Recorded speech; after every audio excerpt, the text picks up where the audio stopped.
ചുറ്റും നിന്ന കാണികളുടെ പോലും കണ്ണ് നനച്ച് ആദി കൃഷ്ണ നാടോടി നൃത്തത്തിൽ എ ഗ്രേഡ് നേടി വയനാടിന്റെ ഈ കൊച്ചുമിടുക്കി.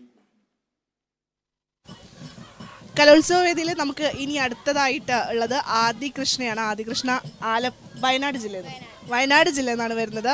നല്ല സുന്ദരി കുട്ടിയായിട്ടാണ് ഡ്രസ്സിംഗ് ഒക്കെ ഉള്ളത്. നാടോടി നൃത്തമാണ് ചെയ്യുന്നത്.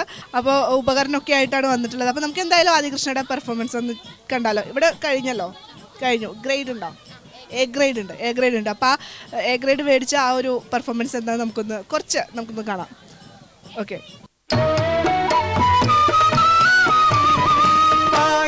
ചോറുട്ടി തന്നൊരനീക്ക് പട്ടടയൊരു കാനെ നേരവും നീ ഒന്നു ശപിക്കുവാൻ പോലുമെന്നാവു പൊങ്ങില്ല ഉണ്ണി.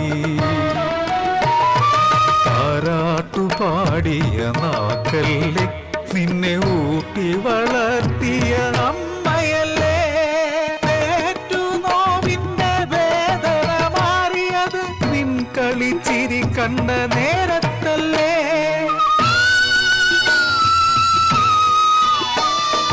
പണക്കുഞ്ചി പൊട്ടിച്ച് പെറുക്കി ഞാൻ കണ്ണന്റെ മുമ്പിലെത്തിയോരഗതിയെ മോൻ. താരാട്ടു കാണാനും കൊഞ്ചിക്കുവാനും അമ്പാടി ഉണ്ണിയന്നരികിലില്ലേ.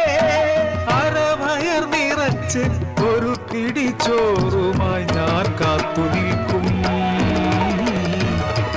വൈകിയൻ മകനെന്നെ തിരഞ്ഞെത്തുമ്പോൾ ഒരു പിടി ചോറവരേകിടണം. ഒരിക്കലും വരില്ലെന്നറിഞ്ഞിട്ടും കാത്തിരിപ്പൂ ഇന്നും ആ പെറ്റമ്മ.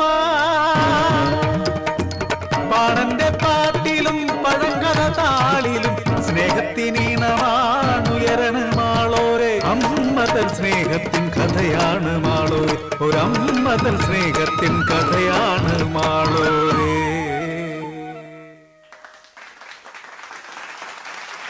അനുകുട്ടി നല്ല രസമായിട്ട് തന്നെ ചെയ്തിട്ടുണ്ട്. അപ്പോൾ നമ്മളിവിടെ നിന്നിരുന്ന ആൾക്കാർക്കൊക്കെ പോലും തന്നെ കണ്ണ് നിറഞ്ഞു പോയി. ആ ഒരു ഫീല് ഉണ്ടായിരുന്നു. അപ്പോൾ അത് പെർഫോം ചെയ്യുന്ന സമയത്ത് എങ്ങനെയായിരുന്നു? അതായത് ഈ പാട്ട് സെലക്ട് ചെയ്യുന്നത് മുതൽക്ക് ഈ പാട്ട് സാറാണ് സെലക്ട് ചെയ്തത്. അപ്പം ഇപ്പോൾ സമൂഹത്തിൽ അമ്മമാരെ ഉപേക്ഷിക്കുന്ന ഒരു കേസാണ് കൂടുതൽ കാണപ്പെടുന്നത്. അപ്പോൾ ഇവിടെ ഒരു മകൻ ഗുരുവായൂരിൽ നടക്കി അമ്മേനെ ഉപേക്ഷിക്കുകയാണ്. അപ്പോൾ അമ്മ എന്നും മകൻ വരുമെന്ന് പ്രതീക്ഷയിൽ കാത്തിരിക്കുകയാണ്. അപ്പോൾ ഈ വിഷമം കാണുന്ന പാണത്തിൻ്റെ വേഷമാണ് ഇതുള്ളത്. അപ്പോൾ ഈ വേഷമാണ് തീമായിട്ട് വരുന്നത് കാണുന്നത്. അപ്പോൾ എന്തായാലും നമ്മുടെ ആദിക്കുട്ടി ഇവിടെ വന്നിട്ട് ഇത്രയും പെർഫോമൻസ് ഒക്കെ ചെയ്തിട്ടുണ്ട്. അപ്പോൾ എ ഗ്രേഡ് കിട്ടിയിട്ടുണ്ട് പെർഫോമൻസിൽ. നമുക്ക് കേരള വിഷൻ അങ്ങനെ വെറുതെ വിടാൻ പറ്റില്ല. കേരള വിഷൻ്റെ പ്രേക്ഷകർ നമ്മളോട് ചീത്ത പറയും. അതുകൊണ്ട് ഒരു ചെറിയൊരു സമ്മാനം കൂടി തന്നിട്ട് വിട്ടയക്കുകയാണ്. ഇത് കേരള വിഷൻ്റെ പ്രേക്ഷകർ നൽകുന്നതാണ്. ഈ ഒരു ചെറിയൊരു ട്രോഫിയാണ്. സന്തോഷമായില്ലേ? അപ്പോൾ എല്ലാവിധ ആശംസകളും നേരാണ്. മോള് അടുത്ത വർഷങ്ങളിലൊക്കെ തന്നെ കലോത്സവ വേദിയിൽ നിറഞ്ഞങ്ങ് നിൽക്കട്ടെ. കേരള വിഷനിൽ വരണം അടുത്ത വർഷമൊക്കെ. വന്നിട്ട് ഇതേപോലെ പെർഫോം ചെയ്യണം. നമ്മുടെ മനസ്സൊക്കെ നിറയ്ക്കണം.